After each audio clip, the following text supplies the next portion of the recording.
Iran যুক্তরাষ্ট্রের শান্তি আলোচনা ঘিরে আবারও দেখা দিয়েছে অচলাবস্থা। তেহরান বলছে যুদ্ধ বন্ধে তাদের প্রস্তাবে ছিল ইরানের বৈধ অধিকার সংক্রান্ত দাবি, যা কোনোভাবেই অতিরঞ্জিত নয়। তবে যুক্তরাষ্ট্র এখনও একপাক্ষিক অবস্থান ও অযৌক্তিক দাবিতে অনড় বলে অভিযোগ ইরানের।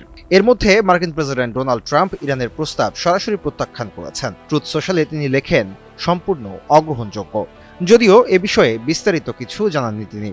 প্রায় 10 সপ্তাহ ধরে চলা এই সংঘাতে ইরান ও লেবাননে ব্যাপক ক্ষয়ক্ষতি হয়েছে। একই সঙ্গে হরমুজ প্রণালীতে সামুদ্রিক চলাচল ব্যাহত হওয়ায় বিশ্ববাজারে জ্বালানি তেলের দামও বেড়েছে। সোমবার আন্তর্জাতিক বাজারে তেলের দাম প্রায় 3% বৃদ্ধি পায়।